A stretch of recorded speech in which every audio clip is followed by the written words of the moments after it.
So without further ado, it is my pleasure to introduce Professor Jonathan Shannon.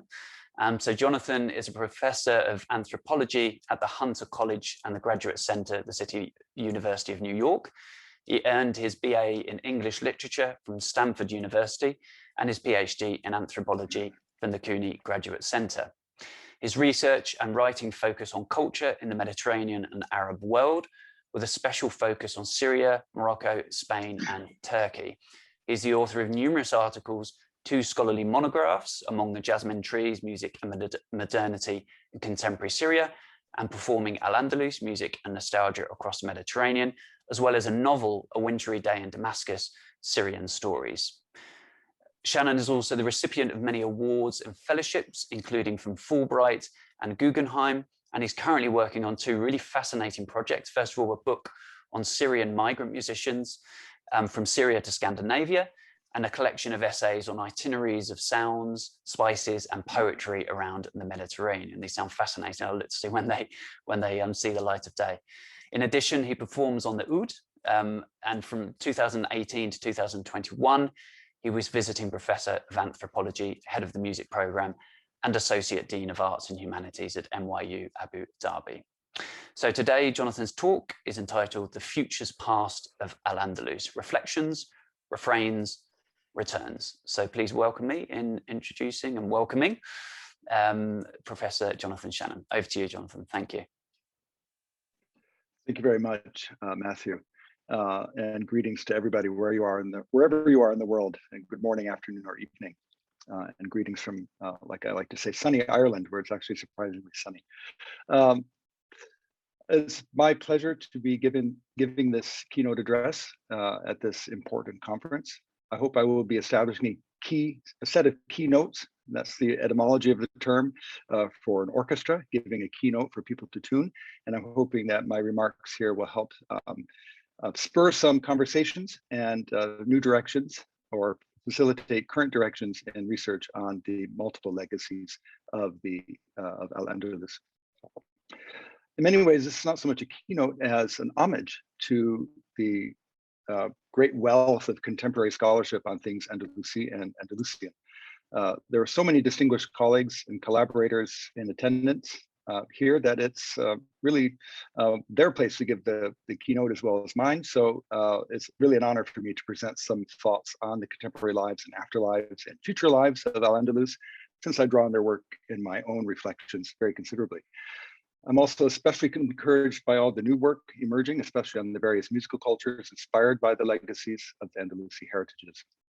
I'm very grateful to Matthew Machin-Otenriet and his team at Cambridge University and their partners across the UK and Europe, as I was pleased to serve as a senior advisor for the ERC research project, for which this conference is a capstone event.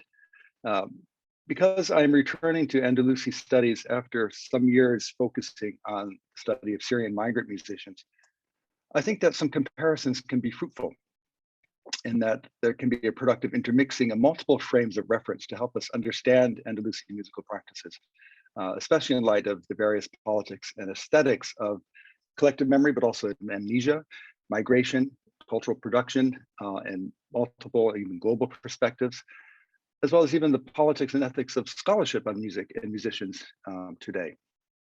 Al-Andalus remains a privileged site for exploring questions of modernity, performance, and politics in European and Mediterranean context. One question I hope to raise is, can we move beyond this sort of framing? And if so, how?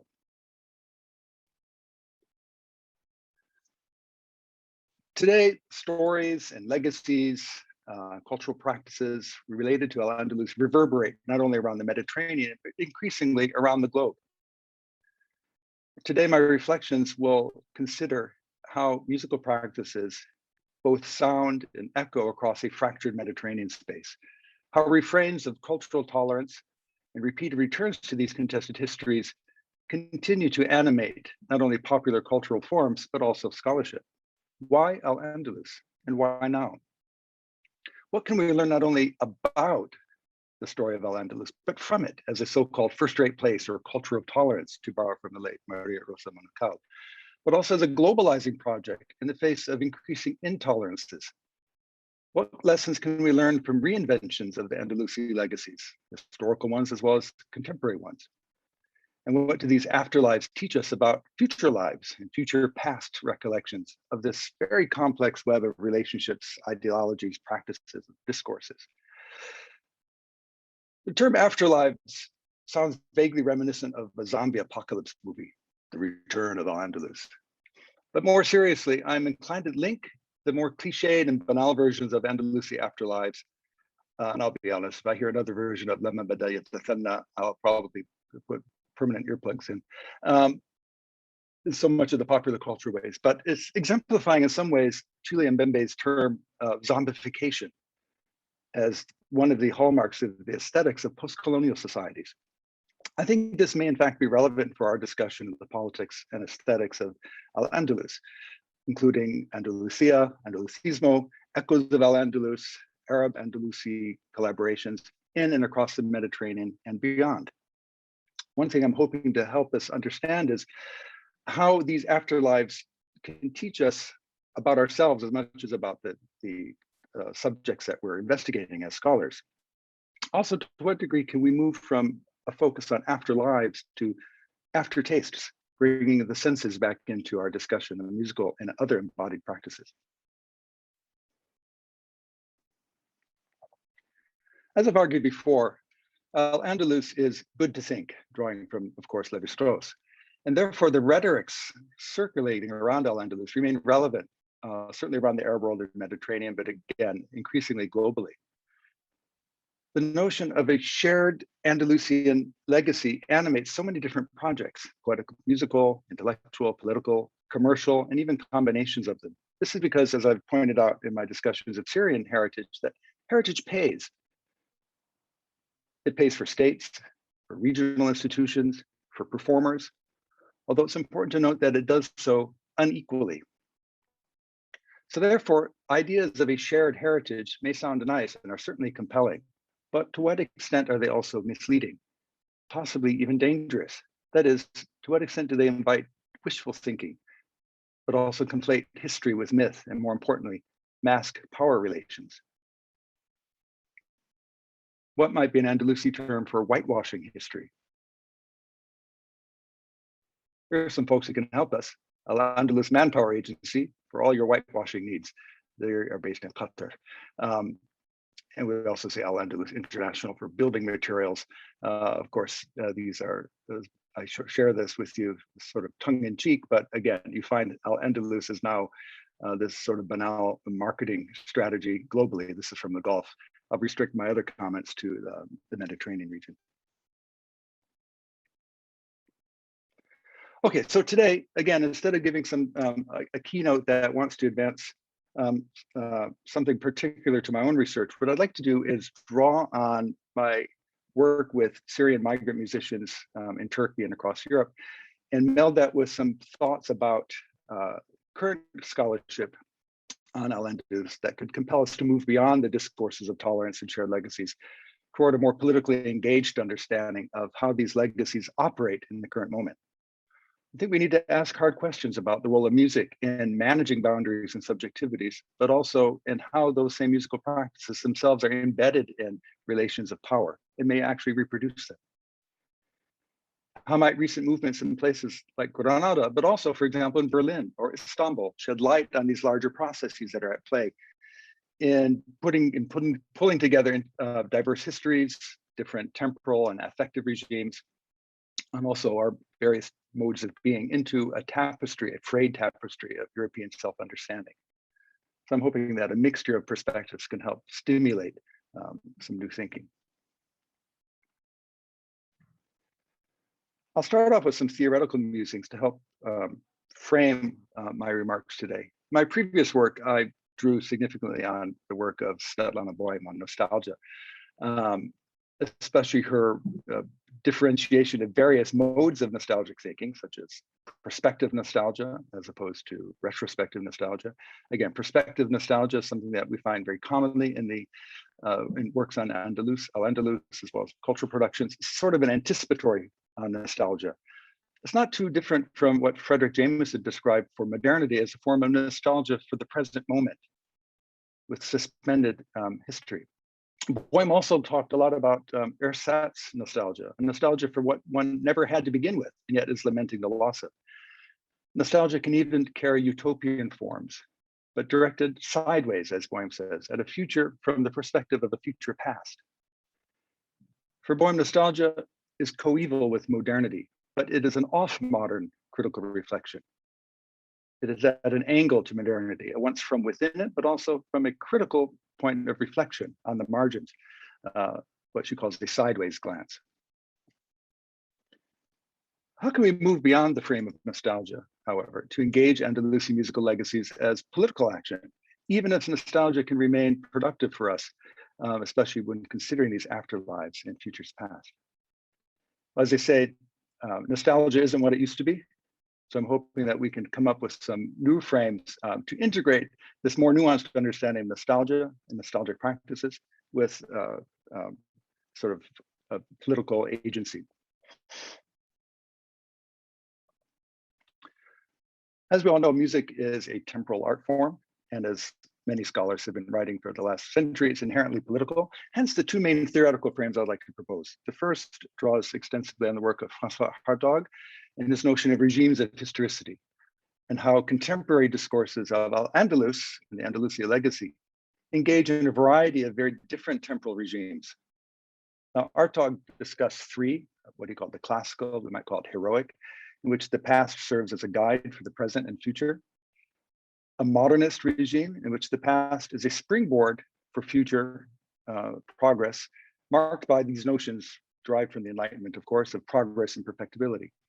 And finally, the presentist regime of historicity is one in which there's a valorization of the immediate, sort of like Jameson's nostalgia for the present. Of course, Hartog developed the notion of regime of historicity in the context of his study of European and especially French history.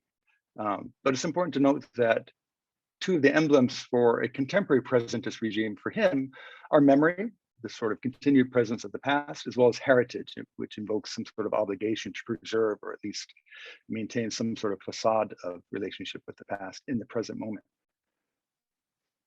So drawing on this perspective, what are some Andalusi regimes of historicity? Can we draw on this classical modernist presentist framing, or how can we modify it to help us better understand the temporal experience of cultural production as well as scholarship on al-Andalus? My second frame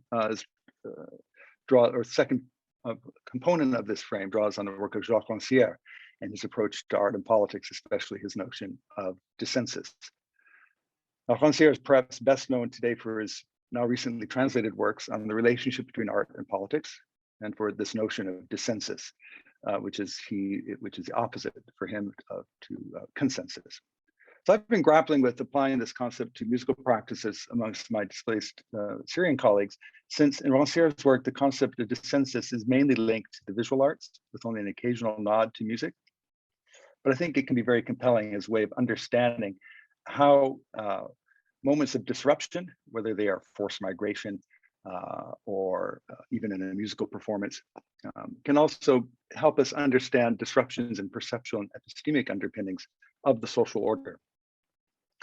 So both Hartog and Rancière focus on these moments of disruption, how these produce different experiences of time, new power relationships and arrangements of the social order, but more deeply, also the perceptual and epistemic underpinnings and obviousness and naturalness that attaches to that order.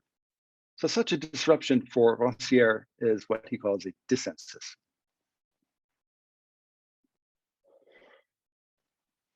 For Rancière, dissensus reveals the contingency of our perceptual and conceptual orders. In other words, for him, it's a contingency of the partition, what he calls the partition or distribution of the sensible, partage du sensible. The partition of or distribution of the sensible certainly refers to what makes sense, what is sensible to us in terms of our epistemic order. But it also is a way of thinking about what is available to our sensory perception, to our aesthetics.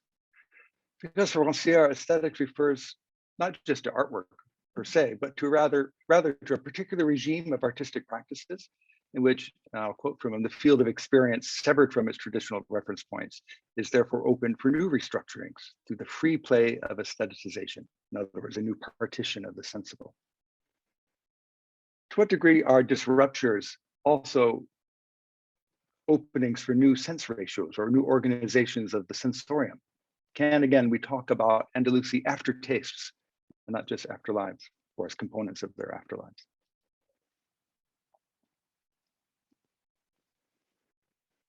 Now, because changes in temporality, as well as in aesthetics, likely go hand in hand, I'd like to combine these approaches and ask some questions about cultural practices, experiences of time, memory, and these new partitions of the sensible in very charged political spaces that can include, of course, Granada, Fez, and Damascus, subject to my last text, but also Berlin, Istanbul, Amsterdam, Paris, and elsewhere. Both temporal regimes and aesthetic regimes are ways of harnessing or subverting power. So music making can have this potential to open a dissensus from within a given partition of the sensible, from within a different, distinct sense regime. So how can we read changes in temporal orientation of the Andalusi ecumene against the grain of a redistribution of the sensible over the long arc of history? In what follows, I will discuss a few historical moments, likely offending the historians, as well as engage with some philosophical discussions, likely enervating the philosophers amongst us. But as an anthropologist, I take anthropological license to poach from these various fields and rely on my anthropologist colleagues and attendants to support me in this poaching. There are some questions we can think about together. Can music be a means for voicing resistance to homogenizing discourses, as well as homogenizing temporalities? Can music and other sonic practices, I should add, empower subaltern voices? If so, how? Can music at the same time reinforce boundaries and fix subjectivities, going against efforts to more radically change power relations? To what degree can Andalusi musical practices promote a consensual mode of belonging in a given context, but also to what extent can they disrupt those spaces through dissensual politics? I think a lot of our scholarship, let's be honest, has focused on the consensual. But I'm very excited that so much of the recent work is focusing on what we can discuss as dissensual politics. I'm going to draw on Mark Levine's work on culture jamming as a form of dissensual political practice with this potential to open up new spaces for meaningful exchange, as well as change within not only the Andalusi cultural spaces, but many others. So I think this might be one way of thinking about the issues of power and affect in Andalusi productions, as well as a means forward for promoting a more meaningful engagement, the types of engagements we'd like to see in this sort of fractured Mediterranean space. I might also offer a pathway out of the Andalusi depoliticized whitewashing that is a common effect of popular culture productions, as well as many of our own scholarly works on al-Andalus, including my own. So I see this as a corrective to my own work. So part one, reflections. I'm going to talk a little bit about Andalusi prehistories from al-Makari to mid-century modern. I was going to say al-Makari to Menocal, but I'll just leave her out of that for now. So the standard narrative of al-Andalus is one we're all familiar with. It's based in a musically heroic age focused on Ziryab and his legacies, and colleague Dwight Reynolds and also Carl Davila have written extensively on this Ziryab story. We know much of this through the work of al-Makari, for example, from Nahtib min Husn al-Andalus al-Ratib, as this great primary source for the narrative and for not only the story of al-Andalus, but this regime of historicity and its aesthetic regime. Much goes back to al-Makari. Of course, his work in concert with these medieval literary genres like Rithal has produced a post-Reconquista circum-Mediterranean cultural landscape of loss, but also desire for regained glory, sort of Boehm's restorative nostalgia. We talked about that yesterday during our conference. Despite historical continuities over the decades and even centuries after the fall of Granada, as Barbara Fuchs has explored in Exotic Nation. So the early modern to mid-century authors in the Arab world and beyond have often picked up on this al-Makari thread, and this includes people like Georgi Zaidan, Mohammed Iqbal, Ahmed Shauqi, to some degree, Federico Garcia Lorca, De Falla, and of course, mid-century modernists such as Nizar Qabbani in Syria, and many others. So this is sort of an earlier standard narrative and regime of historicity that we might discuss as an Andalusi primary regime. Of course, there's an important colonial backdrop, or I should say colonial backdrops in the plural, to these early modern literary tropes of loss and restorative nostalgia, as they echo across what Jonathan Glasser has called an Andalusi archipelago, which is an extraordinarily important term.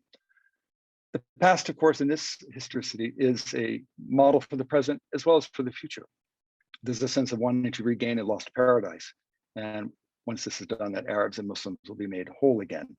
Of course, Gil Anajar has also talked about Jewish discourses of the loss of Sepharad and how those also work sometimes against the grain, sometimes in concert with these same notions of the lost paradise.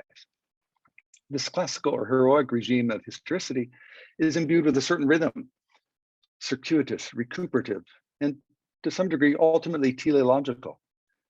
This was made evident to me during a visit to the Alhambra when I saw a graffito that said, "We will get you back" in Arabic. So Nastasia Yaki, inshallah, that someone scrawled in one of the courtyards.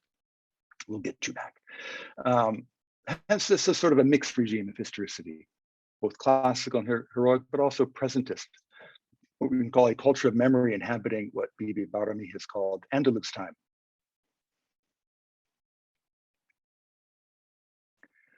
The aesthetic regime associated most with this includes many traditional performance practices in Morocco.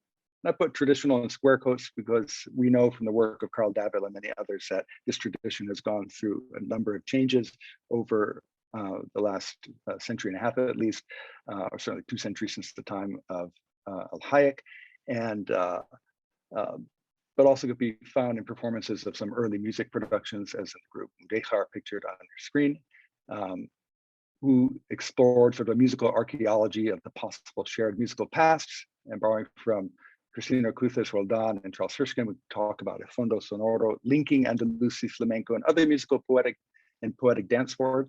I just wanted to see if we can listen to Nuruddin Tahari, who's a really great performer, playing this song, Rifqan ala Qalbi. I don't know if you can hear that.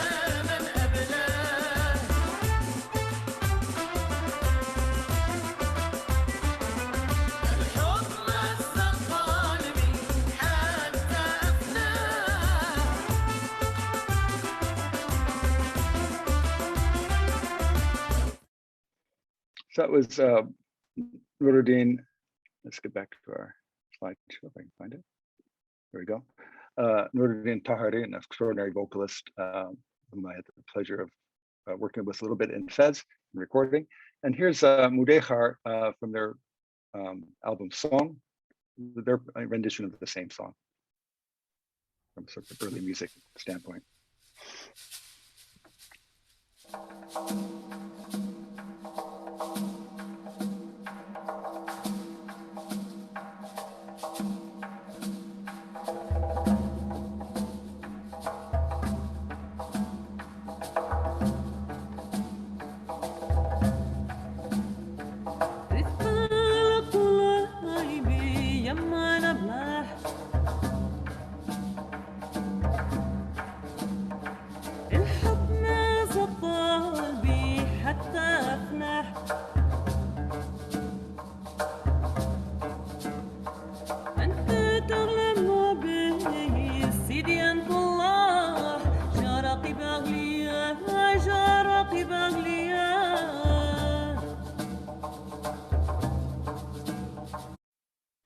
Quite beautiful, actually, both renditions. Oh, let's start it again. Let's stop that.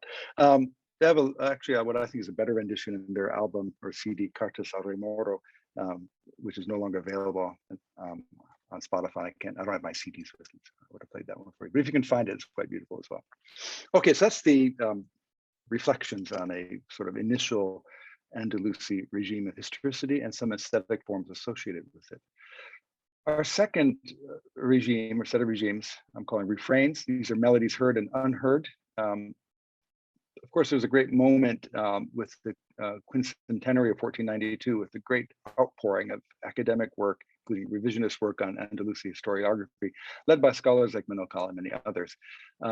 This led to an explosion in works on Andalusi poetics, literary forms, and of course music, but also great popular interest in medieval Iberia and al-Andalus.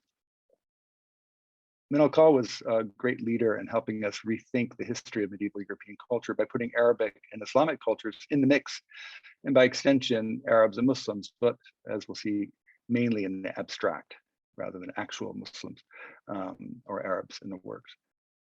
Works by scholars as diverse as not only Menocal, but our great colleagues, Dwight Reynolds, Bibi Barami, Brian Catlos, Carl Davila, Ruth Davis, Jonathan Glasser, Yvonne LaSalle, and many others have worked to promote very different understandings of these histories, social political formations, and the poetic, musical, and other practices related to the Andalusi past, as well as to its present.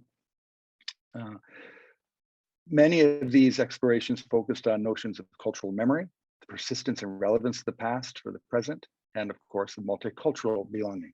I think this element of multiculturalism is important because, again, scholarship like musical practice doesn't exist in a vacuum. It was embedded in a broader social and political field. And that field was one in the United States, at least marked very much by multiculturalism and discourses of tolerance that were a very critical component of this. Of course, as I've argued before, many others have argued, Americo Castro, who himself coined the term convivencia, himself was writing from an American context. So I think this notion of convivencia, or cultural tolerance and mutual understanding, emanates from and contributes to an American discourse of intercommunal relations that was favored in the 1990s through early 2000s. So I think there's an important dimension there that is worth exploring, the sort of politics of scholarship on al-Andalus.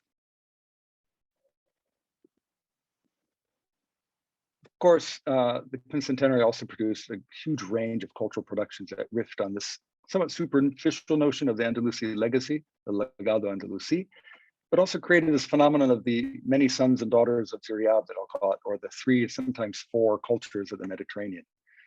It's still quite interesting to me that it's not only the number, but the identifying religious traditions and as cultures itself is obviously problematic.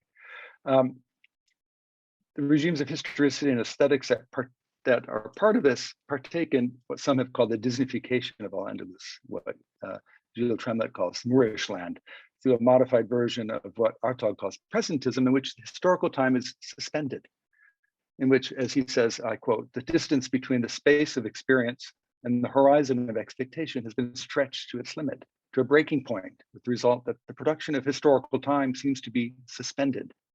In other words, we're more fully in what Barami calls Andalus time, just suspended in it." Of course, there are many reactions to this Andalus time, from denial to an embrace of the Andalusi connections to Spain's own self-understanding, to skepticism and rejection, the work of Serafin Fanjul and many others. And these swings continue even today. There are many experiments that arose from this period in fusing or reviving Arab and Arab Andalusi musics. They would fall into this category, this regime of historicity, as well as this aesthetic regime. One would be Estrella Morente and Jalal Shakara, well known to, of course, Matthew. Though often alongside the efforts of earlier innovators, including the Paniagua brothers, Begonia Olaride, sorry, it's a typo there, and Omar Metiwi and others. So in that presentist mode, of course, Andalusi heritage is not only good to think, it also pays, but it pays unevenly. Let's have a listen here to Estrella Morente and Jalal Shakara.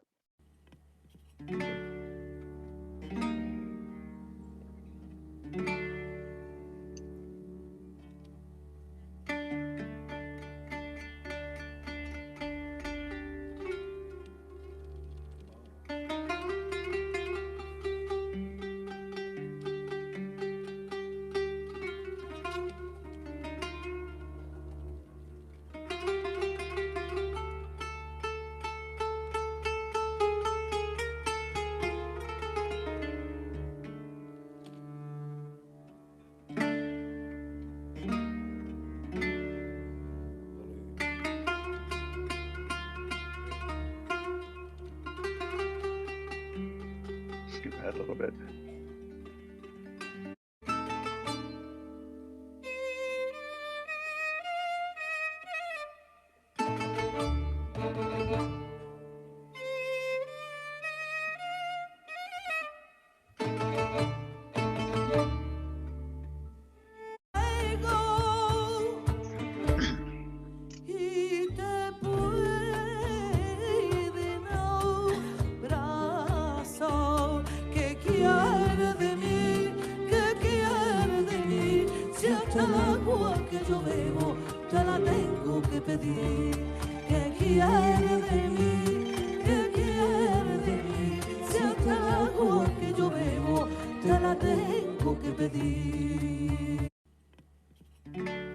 Okay, they're quite beautiful. This is one of the nicer collaborations, and I hope you enjoyed that. Many of these collaborations are based in a number of primary tropes. We call it flow, exchange, and bridge building.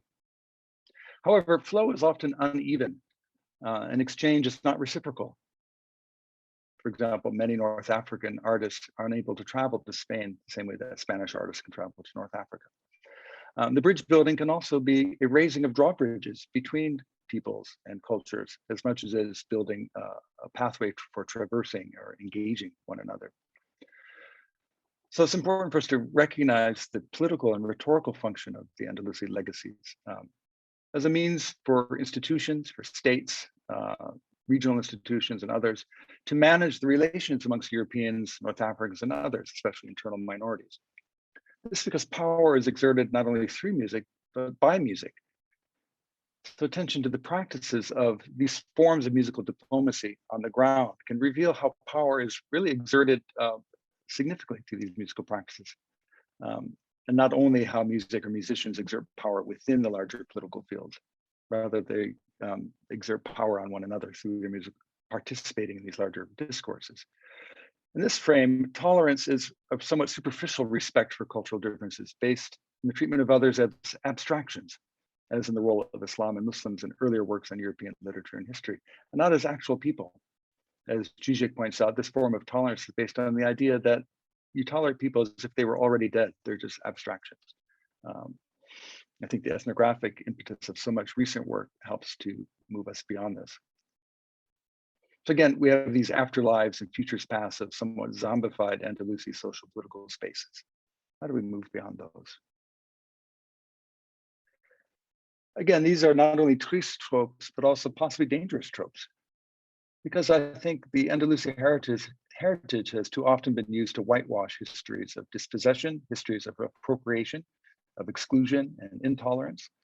Not only in the past, of course, even the so-called tolerance that we celebrate from medieval convivencia would barely pass the smell test of modern sensibilities. It's not enough to say, well, we won't kill them all. We won't kill all the Jews. We'll tolerate them. That's not exactly something that we would want to embrace in the 21st century. So we need to understand the so-called culture of tolerance in terms of these larger notions of or practices of discrimination and structural and epistemic violence. In addition, tolerance and diversity participate in the dominant neoliberal discourses of the day that seek to impose tolerance of these policies of the political and economic elites, while attempting to discredit or marginalize views that challenge the system. I think some of the current research that we'll talk about in a moment helps us to rethink some of these practices. So I think we need to critically assess the role of al-Andalus as a privileged discourse in European, Arab, Muslim, and other practices of self-fashioning, including our scholarship on the same. So for our return and managing boundaries, today we are in what I would call a sort of critical presentist regime of historicity and aesthetic regime, where the past, of course, is understood not only as something that erupts and is useful in the present, but as a critical tool in the formation of our subjectivities. Not so much as a model for the present or future, other than as a tentative sideways glance, akin to Boehm's off-modern nostalgia. It doesn't partake so much in these older and somewhat tired understandings and ideologies of multiculturalism, especially the American model of it, but more in the diversity, equity, and inclusion model, which is also the current model today, and certainly in university environments and in many workplaces. That's the new model of intercommunal relations rather than tolerance. And I think the DEI perspective is also influencing much of how we understand intercommunal and interfaith relations in the Andalusi spheres. In this regime of historicity, we also note an avoidance of grand narratives of past or future, but there's not a retreat into various forms of nostalgia other than a sort of critical reflection that I've discussed. So even if we can accept some elements of the standard narrative or even the myth of al-Andalus, for example, stories about Syria, the essentially top-down models of cultural policies aligned with the so-called 3 or 4 cultures initiatives tend to flatten historical fields that were and remain entirely unequal. It's important for us to acknowledge that the inequality and the power relations, power dynamics that produce that inequality. Of course, recent work does acknowledge this, the sort of constructedness of the narrative and its possible rhetorical and pragmatic uses. I'm reminded of an interview with Amin Maalouf in El Legado Andalusi, where he asserts, quote, "We know that the idea of convivencia is a myth, but in history there are symbols. And to be honest, we must recognize that such coexistence between the 3 religions was marked by tensions, conflicts, and even violence. But it has been an important foreshadowing of what we might expect for the future." So we can understand the myth and creatively work with it in order to suit our needs here. An example of this might be an interesting exchange, Toad King and Ash Kane, a hip hop exchange. I'm going to thank MC Eric C for pointing out this group in his excellent paper that you'll hear later today. Let's have a listen to Toad King and Ash Kane, a Moroccan Spanish collaboration. Ashkane, McNass, Civic, Shallow bien, mira, esto de King con H. Kane. Esto suena así. Se trata de comer, se trata de buscarse formas de colarse para permanecer. Escúchame bien. Veo la vida pasar con paz. Ese es mi trabajo. Comparto el arte sabio del micro con los vecinos de abajo. Respeto donde pisan mis pies. Bebiendo té con hierbabuena en McNess. Entendiendo el mundo como Herman Hesse. H. Kane, las mismas aceitunas verdes, arcos de herradura, naranjo, sus calles y su gente. La sangre del sur, la magia del sur, el sol naciente. El micro es mi casa y el hip hop mi continente. Okay, we'll come back to that later in today's talk, and certainly in an hour or so when we hear from Professor Calderwood himself on this same topic. There we go. I'd also like to point out the work of Matthew Machin on musical responses to Moroccan immigration in Spain, as well as his current work on the popular soundtrack of the cacophonous Dia de la Toma festival in Granada as a performance of political potentialities that does not fit neatly into preformed notions of intolerance or tolerance, of influence and heritage and diversity in the ways that we've understood. So it really provokes us to rethink the relationship between sound, society, and politics in these contexts. Eric Calderwood's paper on Andalusian inflected hip hop, we just heard a piece from that, and what he calls straight flow rather than street flow of rappers in Spain and Morocco, helps us understand that musical practice is a critical tool for engaging in intersectional alliances. Again, a very interesting term, very close to the diversity, equity, and inclusion ideologies and practices. But the intersectional alliances that we would all embrace, or most of us would embrace, are also being performed on stage by groups such as Toad King and Ash Kane. Charles Hirschkin's excellent new book, The Feeling of History, and Jonathan Glasser's work on convergences and divergences and various Andalusian European collaborations, and many others help us rethink ways of being, temporal regimes, as well as modes of performance that help us understand these as dissensual, as opening up new partitions of the sensible. They also help us understand better the sort of futurist past of al-Andalus by tying musical and other practices to larger political and intellectual projects that disrupt the neat narratives and temporal configurations that characterize early works, including my own work. They also help us to think beyond the nation state and avoid the risks of methodological nationalism that are inherent to much research.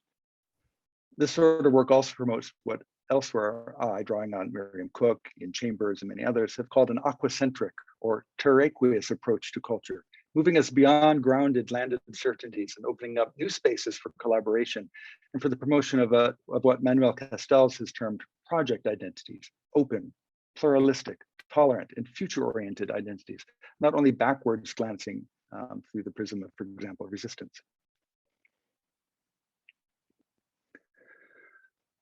To conclude, I want to explore some limitations of this approach and my framework, and some limitations to the idea that music can have any effect on the political realm.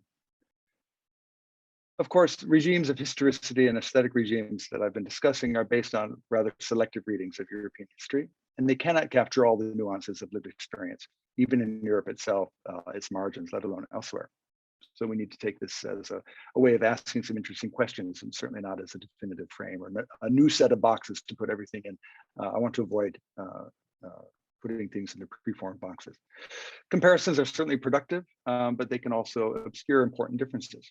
So I may find that dissensual politics and cultural performance is very important in a place like Berlin, but that's not the same as 15th century Granada or 20th century Fez. So the particularities of these historical time spaces are very important to take into consideration. Framing, of course, is critical, and having some sort of theoretical orientation, but so is critical framing. And so I want to step back and even ask myself, to what degree is this framing not critical enough? This is where I hope our discussions can promote some good feedback. I want to turn back to this notion of culture jamming, promoted by our colleague Mark Levine. He's riffing on Naomi Klein's work from No Logo on culture jamming as trying to jam, like a radio, jamming a radio signal, jamming messages and advertising campaigns and billboard banditry, as it's often called, but rather jamming in the musical sense. And Mark, of course, is a professional guitar player as well as a scholar. And for Mark, culture jamming is participatory, it's playful, but it's also radical. It has this radical political potential. Ideally, he says, quote, it brings artists from different cultures together to create new forms of culture that were not merely hybrids of existing forms and practices, but something new, something greater than the sum of their parts. So true culture jam would be a combination roundtable and performance, bringing together a group of artists, scholars, and activists who don't normally have the chance to be in dialogue with each other, let alone with an audience. This is a sort of form that might be better aligned with what we've been talking about in terms of a dissensual cultural politics. In fact, I think that combining Levine's version of culture jamming with Rancière's notion of dissensus can offer us a potential avenue towards harnessing this collaborative promise of music with prospects for social change. And you'll have to understand that whether it's, bigger part of hotel disruptions here, whether it's Syrians in Istanbul or Berlin or Amsterdam or Malmo, that we have these sorts of same scenarios going on elsewhere, culture jamming as a potential for radical disruption of regimes of aesthetics and partitions of the sensible. In fact, I think there is great hope for change. There's some change for hope as well. It is likely these newer genres that offer the best prospects for culture jamming, and not so much the traditional practices. This is because they have a global currency, but they're also deeply embedded in youth cultures in a region in which about 50% of the population is below age 25. So meaningful change will need to come from the youth and not from those who often talk about change, but indulge in tokenism or even exoticizing practices that we've discussed. So sort of there's always that risk of orientalizing. However, I think traditional music is not unimportant, not only because I love listening to it, but as we've seen in works by Dwight Reynolds and Jonathan Glasser on Algerian Andalusi music in France, my own work on Serbian Tarab music, both in Syria as well as in places like Istanbul, that these musics can be forms, can form a basis for counter-modernity, sort of counter-temporality. So that nostalgia in its different forms can also be a source of resistance and empowerment, and not merely of just a backward-glancing solipsism. In fact, we can read some of these collaborations as actual intellectual projects in conjunction with those of others in the region, like Franco Cassano, for example, writing about Meridiano, Pensiero Meridiano, or Albert Camus, Ian Chambers, Jean-Claude Izzo, the French author based in Marseille, and many others in the Mediterranean, as a space for resistance to what they often call Anglo-Saxon ideologies or these broader neoliberal policies of surveillance and control. This allows us to ask them, what will future Andalusi thinking say about its past and its ongoing relationships to its own future? Again, a question raised by Gil Anijar and some of his recent work.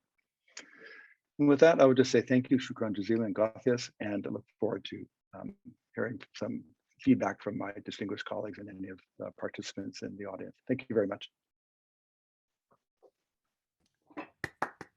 Thanks ever so much, Jonathan, for a wonderful presentation. I think you've really given us some fantastic food for thought here and moving forward with our conception of how we understand these sort of tropos of al-Andalus. And I particularly like this idea of al-Andalus as a privileged discourse. And I think it's important to think of it in that way.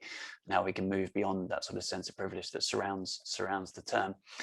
I would then like to open the floor. I'm sure there'll be lots of questions and thoughts and comments. Just a reminder, if you would rather put your question or comment in the chat, I'm happy to read it out. Otherwise, do please indicate that you want to ask a question, and you can unmute and ask yourself. So do we have any questions initially? Eric, over to you. First of all, thanks for such a, I'm unmuted, right? Yeah. Thanks for such a wonderful talk, Jonathan. So rich and so interesting. I really appreciated it. My question has to do with this idea of culture jamming. I confess I'd never heard of this Mark Levine's work, and makes me really excited to look into it. And I guess I wanted to ask you, is it possible that one moment's culture jam is another moment's hegemony?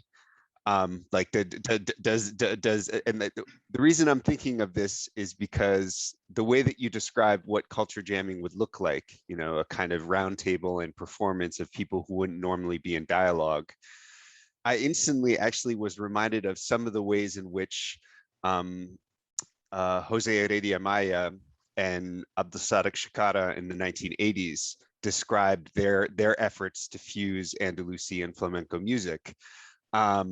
As very much this, a performance bringing together two people who haven't historically been allowed to be in the same space, and kind of disrupting the soundscape. And yet, in some ways, that project, I think, is now a kind of hegemonic template for the flamenco fusion projects that have come in its wake. And so I guess my question is, like, how does culture jamming as an analytic frame work temporally? Does something that is a culture jam in one moment take on different power valences over time? I don't know if that's a productive question, but that was a question I had just because of the similarities between the definition you gave and some of the ways in which musicians from the 1980s describe some kind of early fusion projects. Right. That's an excellent question, Eric. Thank you for that. Let me just backtrack and talk about why I invoked the term culture jamming to begin with. Partly it's because in my penultimate slides, I felt that I was sliding into sort of cynicism, and that we've just spent, some of us decades researching this music and learning to perform the music and enjoying it and analyzing it in different forms. And I thought there has to be a way out of the unequal playing field. And in Mark's work, I've worked on with before, partly in the context, a very different context in Berlin, where you have people already inhabiting the same space, and initiatives. He did in the context of the Arab uprisings in places like Cairo and then in Sweden. My work in Berlin, for example, is the Syrians who are directing it. I'm just there as one of the participants. So the playing field is different. Like the podcast I'm working on now, it's not even my voice, it's Syrians entirely. It's in Arabic. So I'm one of the participants in it, and that's a form of culture jamming. But I think there's always that risk that one moment's almost utopian understanding of bringing people together could be another moment's orientalizing exoticism or hegemony. So I think the trick would be to be aware of those potentials at the outset, and to some degree they're inevitable. You have Carlos Maniagua and Begoña Olavide moving to Tangiers, for example, because the Tangiral couldn't move to Muñeca, for example, where they live. So it was inevitable. But what they were doing there was a form of culture jamming. It was temporary, 6 years, and then they went back. What did it leave? That's the question that scholars can ask. But again, in that moment, it seemed to work. In today's moment, perhaps not. So I think the temporal consideration is critical, and your question actually invites us to think more critically about different temporalities rather than just these large regimes, which seems kind of imposing and hegemonic. When in fact, there are probably also some micro temporalities going on, or confusing or multiple temporalities that can inform a project of culture jamming today and help it to have its own afterlife or aftertaste that might be less hegemonic than it might otherwise have been because of the self-awareness. Really excellent question. Thank you. Thanks ever so much, Eric. Are there any other questions? I think I might come in with a quick, oh, no, Charles, go on, you go first. I think your hand came up and then I'll come in with mine afterwards. Okay, thank you. Thank you, Jonathan. That was really, really a wonderful talk. And I really liked the way you, both the notion of culture jamming, but also the way you combined sort of regimes of historicity with sort of sensory regimes and tried to think, and also tried to hold on to sort of questions of power as you thought across those. And I was thinking another issue that relates to your questions about power and that came up in listening to you. And that is, like when you ended in talking about culture jamming, and it seems that that idea emphasizes the sort of, the kind of, the sense of the agency of the analyst in some ways, that we can do things here. It's a space of opportunity and possibility in which things can be done. But your talk also is cautious about that because you're warning us that, you know, you're introducing the sense that there are various power relations actually that we're necessarily enmeshed in those projects. But the one I was thinking about is, you know, the fact that is the history that we're jamming with or messing with available to us as a sort of, in that, you know, exhaustively in that way, such that it's just a space of opportunity, or does it itself in some ways set limits to our ability to move and to achieve agency? And I was thinking about the instance of, you know, think about the discussions in the United States around slavery, and you could say that it, you know, this is a history that has been messed with and reinterpreted and reframed in many ways, and yet in a way you might also say that it imposes on us kind of conditions that we're always trying to accommodate to and never quite can, right? That we're always forced to address, but within the limited, with our limited tools, right? So it's also a space of sort of, you know, vulnerability and necessary accommodation more than just opportunity and agency.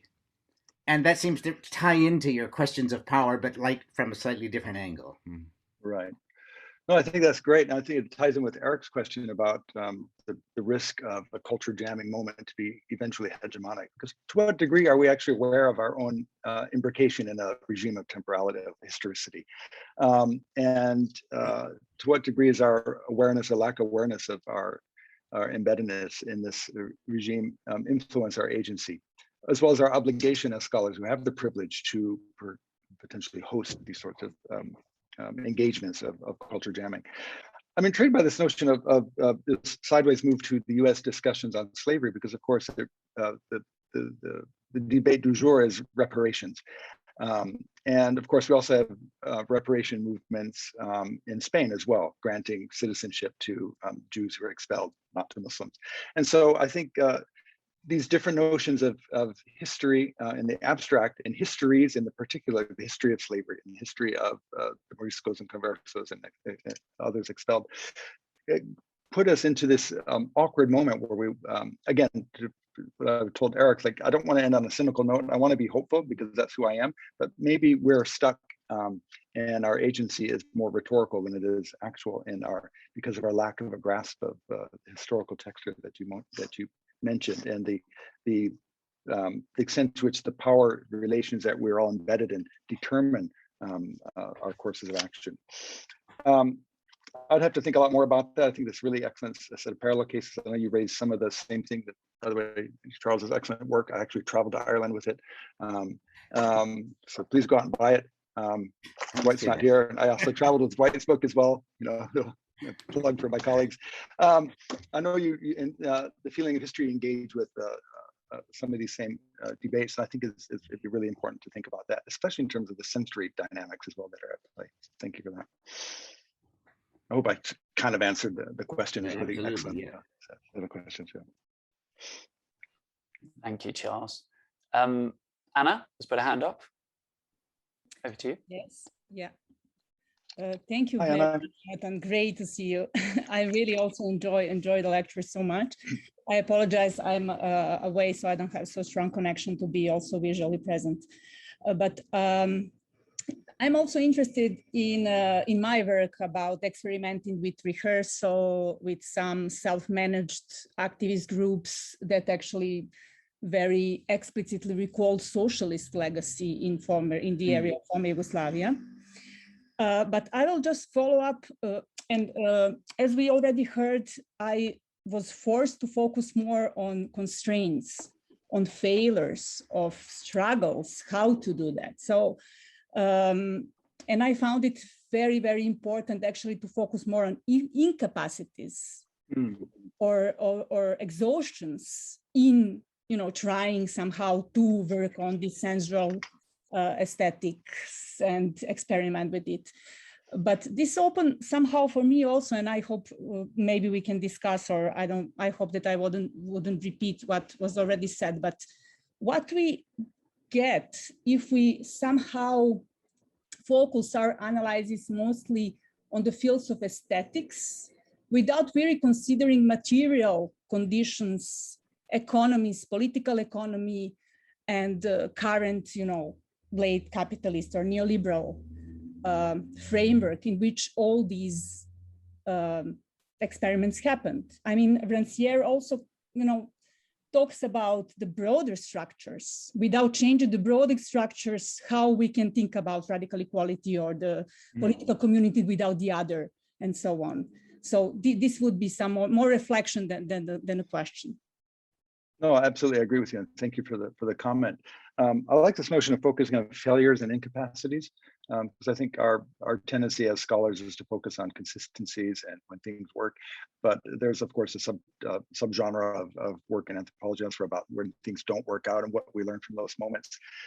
So I think that, like in your work on, you mentioned in rehearsals, for example, when things don't work. And I'm reminded, for example, in Tangier of interviewed with Ahmed Zaytouni, the great leader of Andalusi ensembles there, and talked about his limited experience with cross-cultural groups. And he said it didn't work, that they didn't understand Arabic, he didn't understand what they were doing, but they kind of went along and did it anyway. Or, for example, one of my saxophone teacher, Rick Margitza, playing at the Gnawa Festival. It's like, yeah, they just kind of put us on the same stage and it didn't really work, but they paid me, so I played, why not?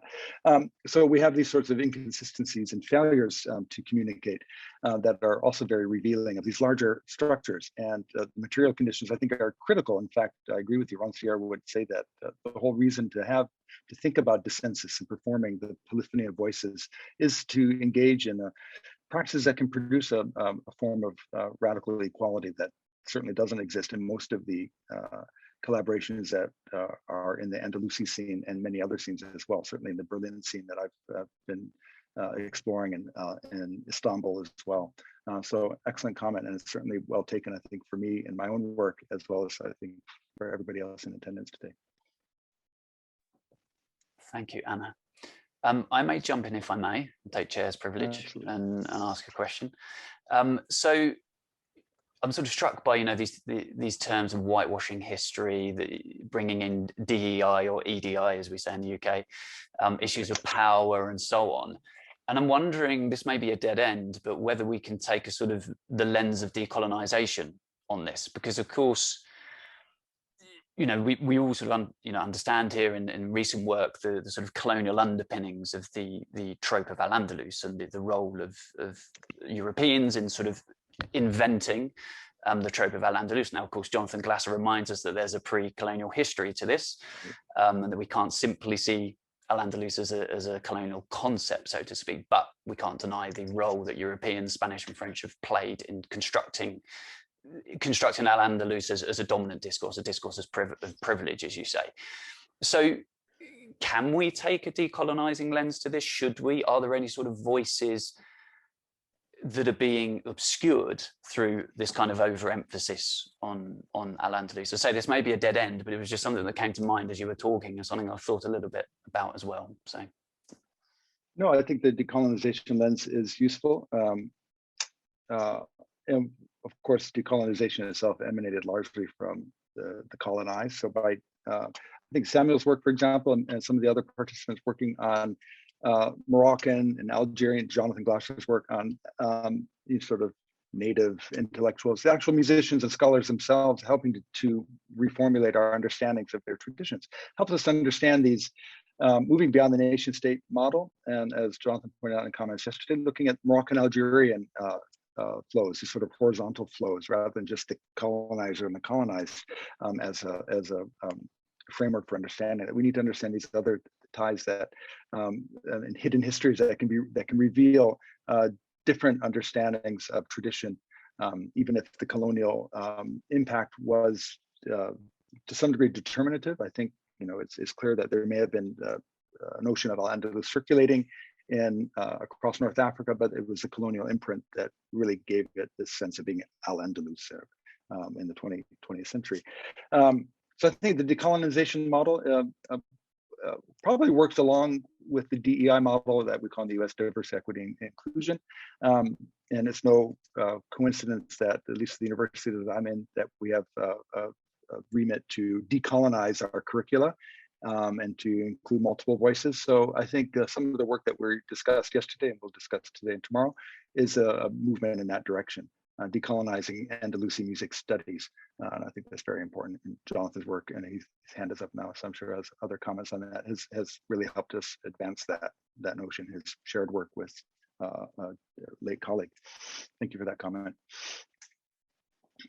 thank you, Jonathan. So Jonathan Glasser, over to you. That's a really interesting question and thread, Matthew. And Jonathan, I mean, we've talked about this a little bit before, I think, but and you actually bring this up, I think, really nicely in your book. But there's also the issue, which is that if you start to think about, say, Andalusi music traditions or al-Andalus in North Africa or in the Mashrek, you might start getting into an idea of al-Andalus that has nothing to do with tolerance at all, right? Like, right? So, and so that's another aspect. I mean, clearly the idea about tolerance and about meeting has been around for a long time in the Maghreb among musicians who are engaging in these sorts of things. But then also, you have these insider, older discourses which really don't, the Christians are not there at all, except that occasionally they come up in the lyrics as the people you make war on, right? Like, and I'm also reminded of there's some great turn of the century kind of Nahda stuff about al-Andalus, which is also, again, it's much more like, the loss of al-Andalus to the Christians and the need to regain. And that's a very different thing. So I guess, I'm not totally sure. I have mixed feelings about kind of the decolonial language that's very much current. But I guess one of the questions is, if you really want to go that route, you might be actually working very much against the tolerance model or the multicultural model, period. And that might lead you to another place. Anyway, it's just Oh, that's great. I mean, I'm thinking certainly in Syria, when people talk about al-Andalus, it's not about interharmony between Jews, Christians, and Muslims. It's more about pride that they are the ones who preserved this tradition after the fall of Granada.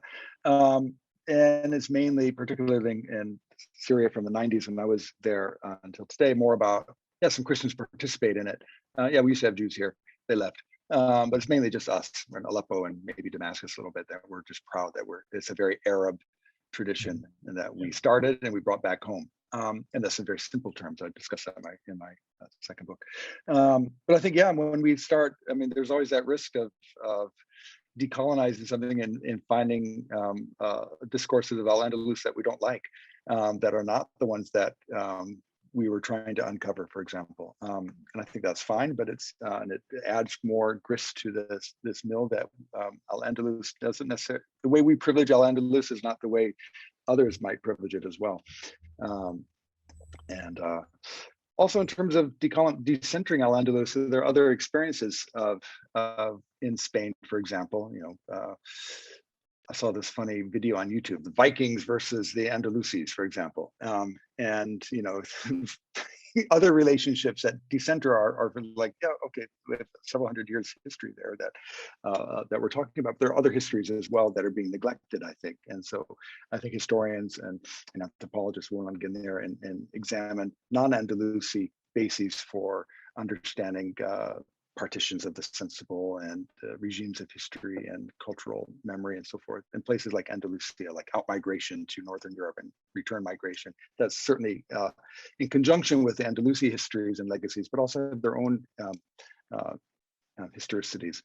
So I think part of what got me thinking about this was the fact that I'm working with Syrians, or of course I'm not because of the pandemic, but work with Syrians in Berlin, for example, and their sense of a lost paradise of Aleppo. But for some of us, like, actually, it wasn't a lost paradise. We're glad we left, and Berlin's great. And we found a new paradise here. Of course, it's one that's full of fractures as well. So again, I think we privilege Al-Andalus as this great place that people would want to go back to, but where we might want to recreate. Certainly, many of our interlocutors think that, but that's probably something we need to also think critically about. Edwin, if you want to ask your question. Yep, thank you. Thank you, Jonathan. Good to see you. Hi, Edwin. Amazing presentation. Thank you so much. Thank you. There was one word, and I'm following up on Jonathan's question, and there is a big elephant in the room that it's expressed in a word that was almost missing, at least if I pay attention to all what you said, and that's the issue of religion. And religion is once again one of these forces that tend to be divisive, even though there are plentiful of musical expressions that are of Andalusian origin or related to the concept of al-Andalus that are expressed in religious rituals, in spaces that tend actually to separate rather than to unite. So that's further problematizing the idealistic visions of al-Andalus. But I agree with every word you said. It's not a critique, just adding more layers to this discussion. Thank you. Absolutely. Thank you for that, Edwin. It's an excellent remark. As I kind of indicated in the discussion of Aleppo, the religious question is buried because of, maybe the Christians who like someone like Ashadi Jamil, who's a Greek Orthodox Christian, learning the repertoire of Sabah faculty to sing Washahat Andalusia. The religious component is buried, and the Jewish contribution to the entire tradition is also buried, as I've written about before. But I think, yeah, that is the elephant in the room, particularly because I think Vanessa pointed this out in discussions and in her own paper, that our whole apparatus is secular. And so religion fits in there as an adjunct to it, as something that is, okay, something that we could fit in there like a piece, it's a piece of a larger puzzle, but it's not the most important piece. When in fact, if we change our frame and look at it from religious standpoints, we can understand very different temporalities, messianic temporalities, prophetic temporalities, and other aesthetic regimes that also separate, if not divide, they separate. The way Durkheim said, the sacred as something that's separate from the profane. And so when you have liturgical and paraliturgical practices based in Andalusi traditions, they require a separation. And yet we might find in a sort of touchy-feely way that this mutual separations are themselves part of a larger unity of how religious expression finds its way into the musical cultures. But again, we'd want to think very critically about that. I appreciate your comment. Thank you, Edwin. I think that's exactly what Vanessa was saying as well. This issue came up in our discussions yesterday, so thank you for that. Yeah. Are there any other questions or comments? We've given Jonathan a good 20-minute grilling so far, but we do have some time if there are any other questions or comments. It's just been a light sauteing. It hasn't been a grilling yet. That will come later, I think.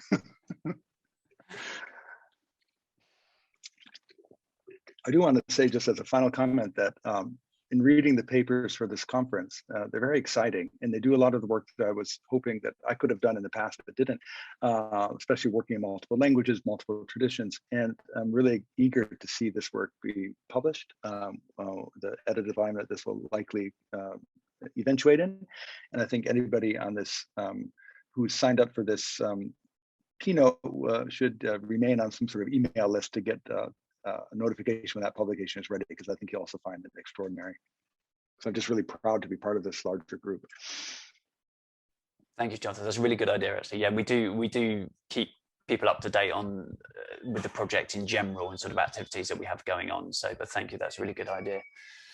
Are there any other questions or comments then before we finish up? I might just ask one because I feel I should, and it's sort of something to tie us over, really.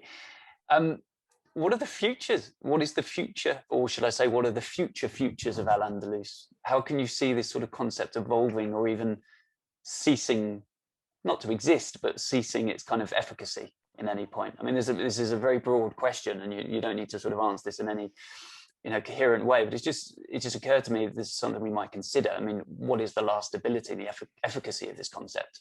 That is good to think, and that seems to be recycled constantly in various contexts around the world. So what are the futures of this concept? That's an excellent question. And I think, as I tried to discuss, that the returns and refrains and reflections or echoes of al-Andalus take place within broader social and political contexts, and these regimes of history and historicity and aesthetic regimes. And as those changed, the reflections and reverberations of al-Andalus will also change. Artaud gives us this framework of three regimes of historicity: the classical, the modernist, and the presentist. But he doesn't give us a fourth one, like what's going to come next. So we might imagine, is presentism where we're stuck? Or because this is the moment of consumer culture and capitalism, neoliberal capitalism, in which Francis Fukuyama was wrong, but he says history is dead after the fall of the Berlin Wall. History ends. It's not the end of history, but it's in some ways where are we headed? So it will really require us to think seriously about how the political economic formations will be changing in the coming years, and how the Andalusi bandwagon is hitched, or the cart of al-Andalus will always be hitched to that social political horse. And wherever that horse goes, I think that might help us understand the futures. My sense is that right now we're in a moment of hardening borders and boundaries, not only because of the pandemic, but because of populism and intolerances and racism. Whether this is a last gasp of recidivist right-wing politics before the coming glory days of pan-socialism, or if it's just the harbinger of a dark era. I'm more inclined to think the latter, unfortunately. I think the projects that we see going on now with al-Andalus will likely remain stuck in this sort of Andalus time and happy productions where they can take place. But I don't, aside from some of the stuff like Eric pointed out in his paper, or point out in his paper later, some of these hip hop ones where they have these intersectional relationships about race through this notion of al-Andalus as a racialized identity. I think it's really powerful to think about those. So that might be a way of thinking about the future in the hands of young culture makers, cultural producers, and cultural brokers, as a way of thinking more critically about Andalusian futures and then their futures past. But yeah, just riffing on that, I'm not really sure. Thank you, Jonathan. That was an excellent response. Thank you to a very broad question. Vanessa, do you want to take the last word then? It just occurred to me that the other elephant in the room is, of course, gender. And I didn't want to be the one to bring up the religious thing, because I mentioned it yesterday, but one of the thinking about both you and somebody else yesterday mentioned Begoña Olavide and Mudéjar. And I know that I performed with her when she was living in Tangier, and I know the struggles of her last years there with the Andalusi musicians were about gender issues.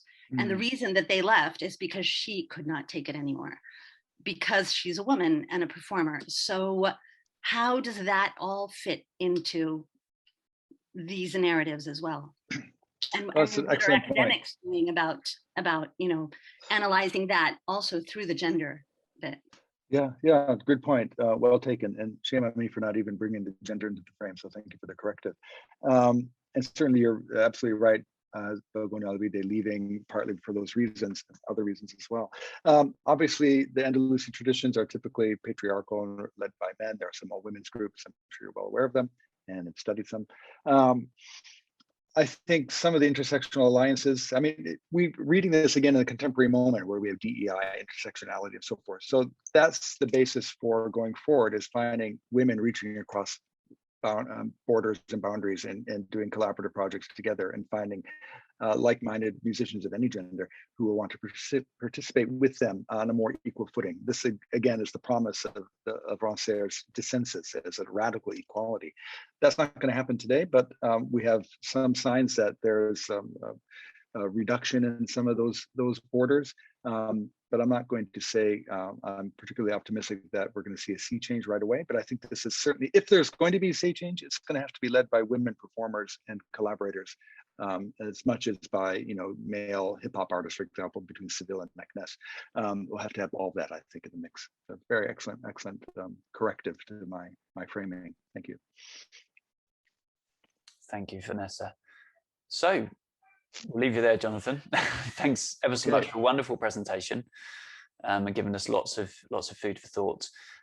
Once again, just to reiterate, the presentation will be available on our YouTube channel if you want to catch it up at all at any point and refer back to it. And thank you all for coming. And I'll see everybody else who's participating in the workshop a little bit later. So thanks again. Yes. Thank you, everybody. Goodbye. Yeah. Bye-bye.